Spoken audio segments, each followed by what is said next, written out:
Hi, guys. It's another episode of POV, the Gen Z Parent, your favorite parenting podcast for Gen Zs and Zillennials, where we share real life experiences, stories, and tips. This podcast offers a unique blend of insights into the lives of young adults navigating parenthood. And like we say, it's a no judgment zone because we're all just learning the ropes. Today is quite an interesting episode as we'll be discussing postpartum experiences of new moms.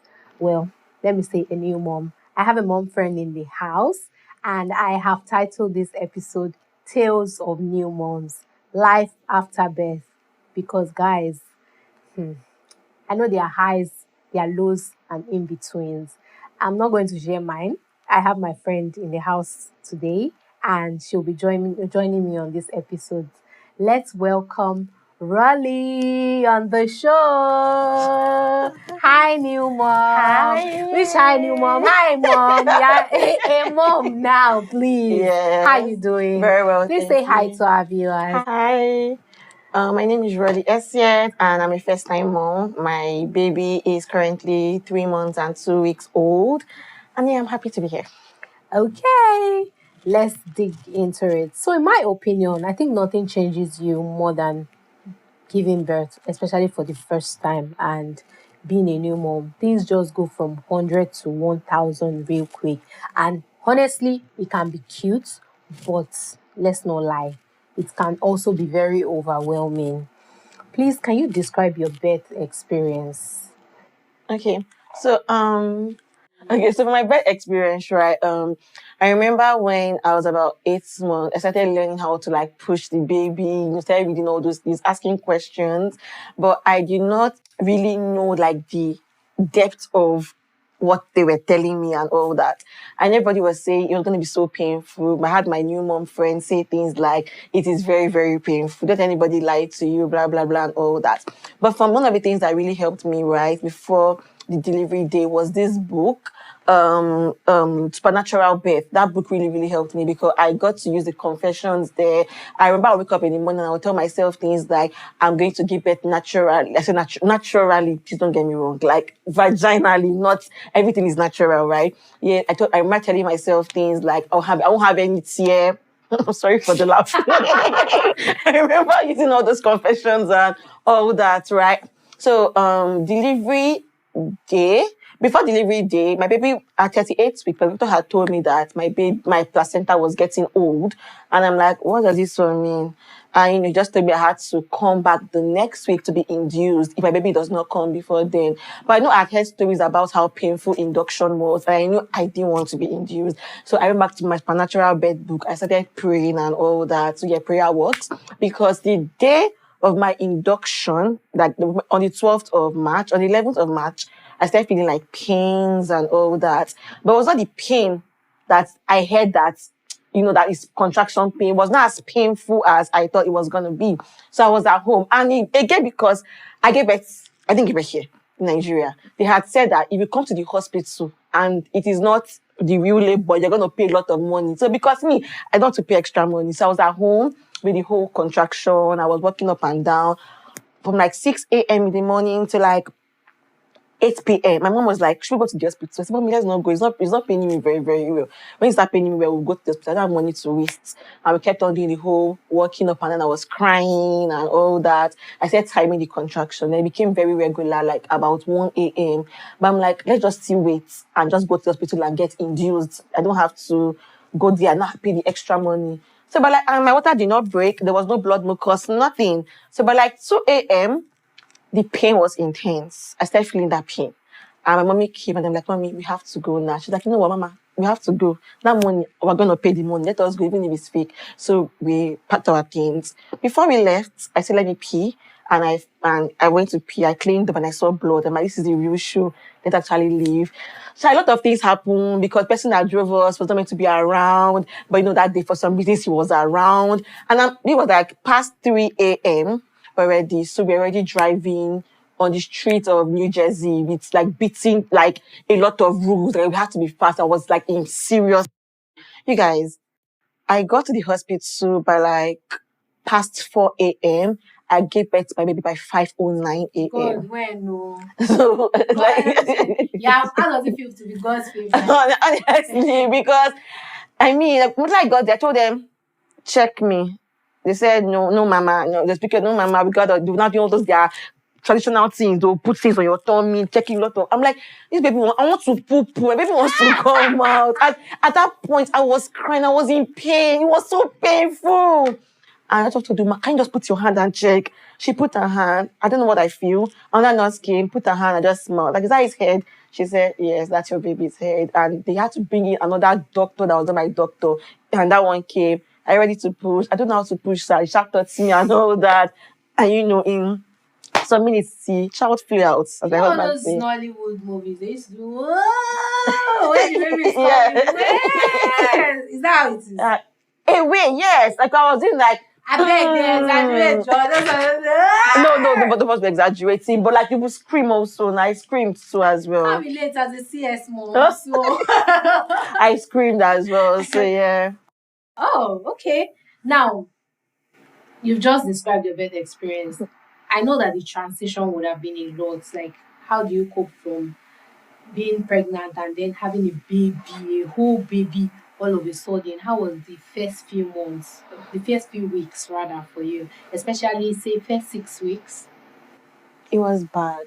Oops. It wasn't good at all. Like it was like I didn't have a life. It wasn't fair. Life was hard. And to now join everything together, I now had mastitis. Like I had like a breast abscess on my left breast. I had a boy as big as my fist on my left breast. So like I was just in pain. I remember one day I told God, just heal me. Let me just be fine. Let me just pass this phase. I'll worship you till I die. Don't turn to show of blood. It wasn't good because and again family were like, you must breastfeed exclusively. This one, so many things were just coming into my ear, like, and I was just going through pain. Your baby, like normally I can say I want to sleep by this time, but with your baby, you don't have a time to sleep. Mm-hmm. It wasn't fair. It wasn't nice. So you didn't see it coming at all. Shock you. Shocked me. Especially because you had a smooth birth. Yeah. Then you now had this issue. Did you think that breastfeeding in your entire world, did you see breastfeeding as being a problem? Joy, remember I called you to fight today. You did not tell me that part.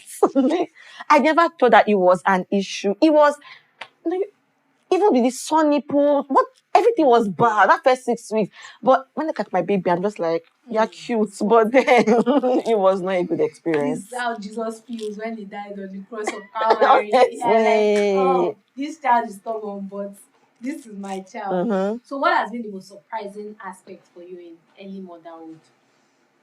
So for me, I know that I'm someone who loves to give. Like I'm willing to like give all of myself to my friends, people I love. But for me, my child, like I can actually do anything. Like I'm in the phase in my life where they say, drop your 2 kidneys, your 2 ears, your 2 nose. One just have, I will drop everything. So I think for me, that's it. Like that's one thing that I'm just really, really surprised about. Yeah. So the whole being a new mom and working, I don't know, are you an entrepreneur, 9 to 5?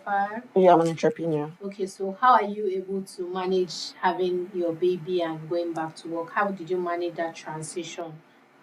Okay, because of the nature of my job, at times like on events, I can be out 5 a.m. to 11 p.m. So before my baby came, I knew that I needed help. And my husband was open to like having help, right? So I'm really begging like viewers there, like men, I know some men they do not like allow their wives have nannies and all that because of the whole they will steal my baby, my wife should be hardworking and all those things. But please, if your wife needs help, get her help. One of the things I know that my husband did for me, like before I landed Nigeria, my help was waiting in my house already. So for me, I have that. I have a nanny for my baby. My husband is very hands-on that. He's very, very hands-on. My mom lives in my estate. So like, yeah, so my baby's grandma. I really God's favorite. Yeah, my mom lives in my estate. So that's also there for me, right? So balancing that with business is just very easy. So are you saying you didn't face any challenge at all going back to work? To be very honest, no. But I'll just say something again.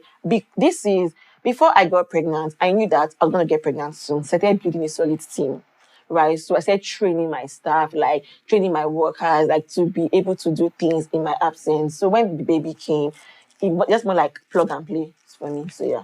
So What advice would you give to, like, okay, you've already said it anyway, that they should try and get help if they can. What of people that can't get help? Find yourself first. Ow, in the midst of crying baby noise. So if you can, I mean, I want to say you can take a break from work, but how are you going to survive? How are you going to pay bills? Like, so that's not possible.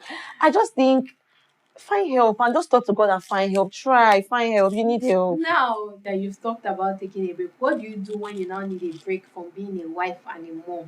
Because it's when you have a child that you realize that it's two different worlds entirely. Because you still have one big baby somewhere and you now have this new baby. So how do you manage that, and what do you do when you need to take a break? Sometimes I just cry. Hey. Yeah, I'll just start crying. I'll just start crying. Other times, I'll just go and tell my man, please, I have two feeding bottles there of milk pumped. I want to go and sleep. Or I tell his nanny.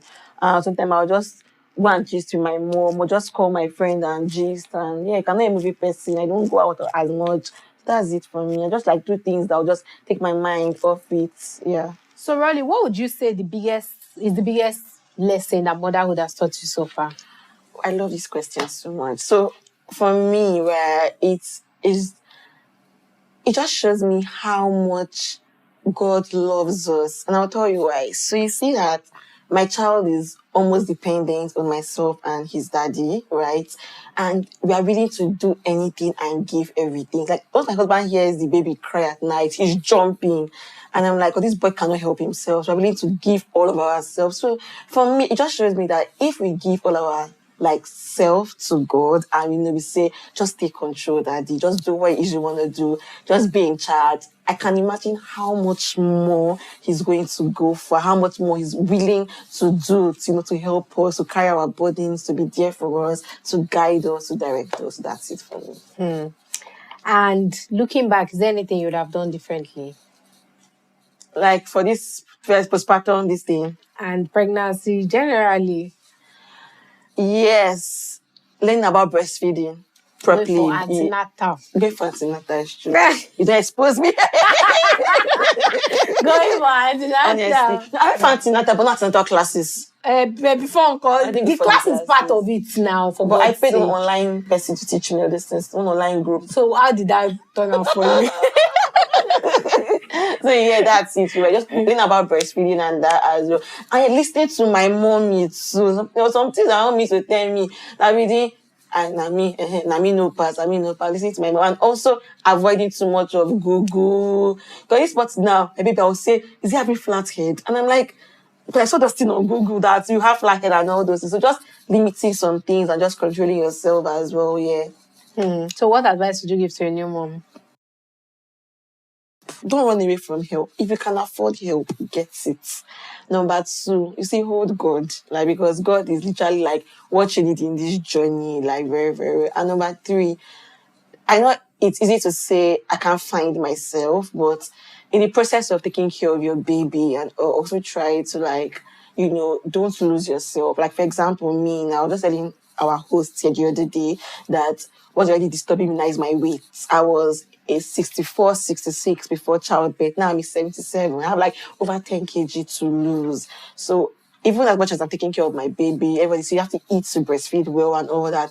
I'm also reminded that this boy gonna be one very soon, and this weight's gonna be increasing. But I'm eating the way I'm asked to eat. So I'm always trying to remind myself to eat healthy, drink water, use my waist trainer. I don't use it like that, so I don't those things. So yeah, that's it for me. Just yeah. Thank you. I know after I became a mother, my perspective changed on a lot of things. One of the ways is I became more understanding. Like, you just have patience that just comes on you like that. So did you have any those type of mind shifts after you became a mother? Like, what vital lessons about life and relationship has motherhood taught you or shifted your perspective on? So for me, I think it is life is about seasons. And like life is about seasons. So don't get hard on yourself.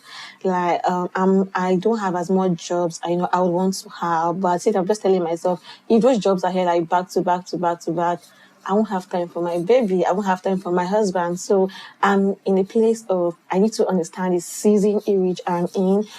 Like I need to understand what is happening. So for me, patience and knowing that life has seasons and phases as well. If there's anything that I've learned so far, is to always celebrate the wins and try to, as much as possible, take the lessons from maybe the low moments, from the little wins of, oh, my baby is turning one, milestones here and there, transitioning to solid, potty training, leaving your baby for the first time, and all. These are moments that are really precious and make the entire journey worth it. So, our advice is remember to give yourself a break. Just like she has said, always ask for help and accept help when you need it. Let the memory of your proud moments keep you going, even on the tough days, and know that it's all going to be worth it eventually. Rolly and I are wishing you strength. We're wishing you joy and fulfillment in your parenting journey. And would like to thank you for tuning in to today's episode of POV, the Gen Z parents.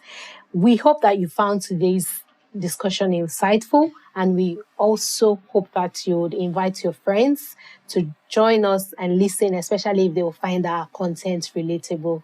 Till we meet again, bye.